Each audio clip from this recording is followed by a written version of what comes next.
what are you looking at here from, and it's another Georgia player, another top defender. Yep. Not all these guys are going to work out. Some of them, Right. because we don't even yet know. We haven't, because I know it's only been one season, but what was the kid last year? The small linebacker? Nakobe Dean. Yes.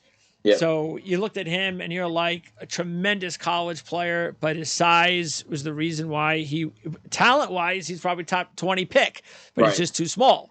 Right. But anyway, the point is that not all these guys are going to turn out to be superstars. So do you think Nolan Smith can be?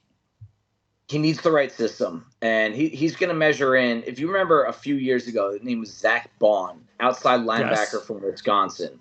And there were some guys that loved him. He was an excellent college football player, but an edge player in the NFL that's going to measure in at under 240 pounds, 6'2", average length, if not below average length, it just doesn't work. Every now and then you get an anomaly that will come in. Hassan Reddick, even though I think Hassan Reddick plays a completely different style than Nolan Smith and Zach Bond. That size and lack of length, it's really hard to work with in the NFL. And I'm concerned about Nolan Smith. I think he needs the right system, to the right defensive coach that will play him in a buck linebacker type role in hybrid defenses, meaning he can on one down play a 3-4 outside linebacker, mainly against the pass. Then he can also drop back to an off-ball linebacker in more of a 4-3 look.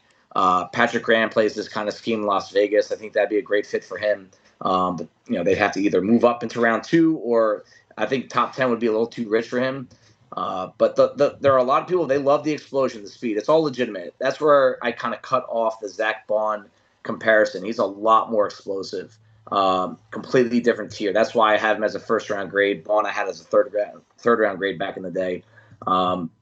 Fortunately for him, the injury he's fighting right now is it's a pec injury. So we're not talking about anything with lower body. Okay. Not fearful of him losing any of that juice. Okay. So that's where I stand with Nolan Smith. Needs the right system. If he can get into the right system, he can be a dangerous player.